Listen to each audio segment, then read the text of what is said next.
Welcome back to City Insider. This is a YouTube channel for news, stories, and analysis surrounding Manchester City Football Club. I will update new video every day. Like, subscribe and turn on notifications to support me. Gareth Southgate fires back over Phil Foden's best position. Gareth Southgate has defended his reluctance to use Phil Foden in a central role by telling England's critics to ask Pep Guardiola about the Manchester City player's best position, while Foden had a chance to impress in the middle when he came on during Saturday's draw with Ukraine. He is yet to convince his managers at club and international level that he has the defensive nous to earn a regular spot in his preferred role. Southgate revealed that he has spoken to Guardiola about the 23-year-old, who often plays in a wide role for City, and suggested that one of his most creative players has to improve without the ball. England's head coach is under pressure to play a more expansive midfield trio after the stodgy performance against Ukraine. He tends to use two ball winners alongside a more attacking player against top opponents, but he was perplexed by Foden saying that his favourite position is in the centre. He doesn't play centrally for his club, Southgate countered. Presumably there is a reason for that. It depends on the level of the game. In the middle of the park, everyone wants to talk about with the ball, but there is a lot of detail without the ball. You have to be spot on with pressing angles, your responsibilities, and if you don't get the flow of the game. You'd have to speak to Pep, who is the best coach in the world, who plays him from wide. He's always got the freedom to drift if we play him wide. That's important. Southgate has sought out Guardiola's view on Foden, and he rejected the idea that the midfielder has played more centrally for City recently. Foden impressed when he came on for Kevin De Bruyne in last season's Champions League final, and there was much excitement about his performance during City's win over Newcastle last month. The manager told me to play more inside today, Foden said after the game at St James Park. Yet Southgate, who said it would be ridiculous to play an experimental side during Tuesday's friendly against Scotland at Hampden Park, insisted Guardiola has not been playing Foden in the middle that much.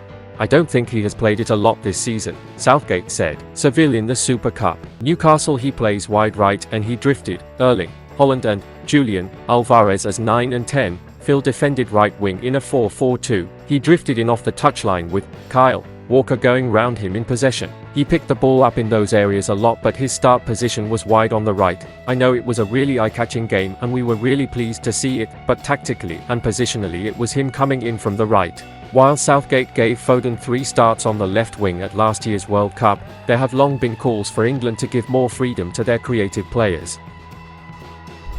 Bernardo and Diaz helped Portugal to record-breaking Luxembourg win. City duo Bernardo Silva and Ruben Diaz both started as a rampant Portugal secured a record-breaking 9-0 rout over Luxembourg in their latest Euro 2024 qualifier in Almansor.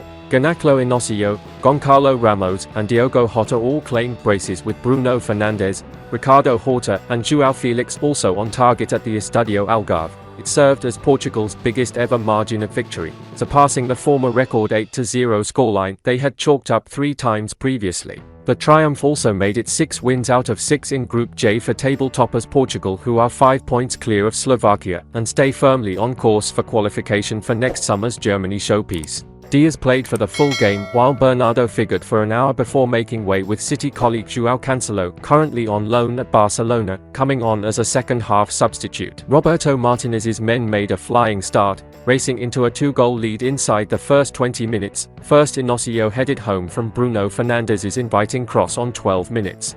Then, just 5 minutes later, an inviting Bernardo assist set up Ramos, who doubled Portugal's advantage. The hosts' dominance was further emphasized just past the half, with Paris Saint-Germain star Ramos adding his second and Portugal's third with a superb strike. On the cusp of half-time, Sporting CP defender Inácio followed suit by securing his own double and the hosts' 4th goal, with Fernandes again the supplier.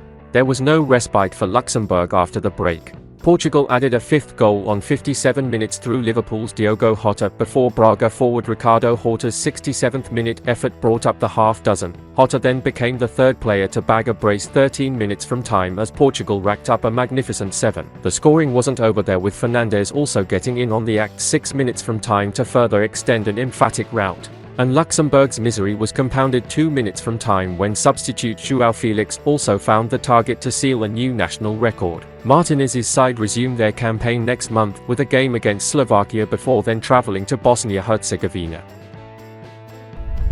City rule-out move for Brighton teenage Manchester City have distanced themselves from reports linking the club with Brighton striker Evan Ferguson. The treble winners made 4 summer signings, providing reinforcements throughout defence, midfield and attack, with the additions of Mateo Kovacic, Josko Gvardiol, Jeremy Doku and Matheus Nunes. Furthermore, Pep Guardiola signed 2 new strikers in 2022, as both Erling Haaland and Julian Alvarez moved to the Etihad Stadium from Borussia Dortmund and River Plate, respectively. The forward pair, who are both shortlisted for the men's Ballon d'Or, enjoyed remarkable campaigns, as Alvarez's helped Argentina to the FIFA World Cup, and Haaland scored an incredible 52 goals across all competitions.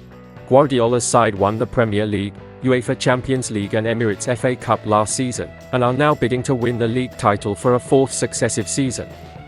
Despite the new campaign only just starting and the recent closure of the transfer window, Manchester City are reportedly already lining up future signings, with West Ham's Nayef Aguerd and Brighton's Evan Ferguson emerging as possible targets. Mark Douglas recently claimed that the treble winners were amongst a number of Premier League clubs to be monitoring Brighton striker Evan Ferguson. The 18-year-old has enjoyed an impressive start to the new campaign, scoring 4 goals in 4 matches for the Seagulls. Ferguson scored a hat-trick against Newcastle prior to the international break, and was also directly involved in 21 goals for Brighton last season.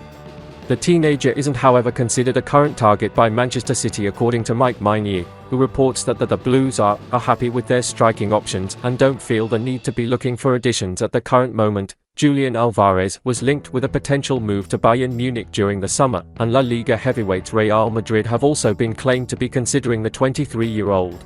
Having lost Karim Benzema to Saudi Arabia, Erling Haaland is currently contracted at the Etihad Stadium until 2027, and a £150 million release clause in the Norwegian's contract, which became active in 2024, was recently removed, following Pep Guardiola's new deal. And that's the end of this video. Don't forget to subscribe and turn on notifications to support me.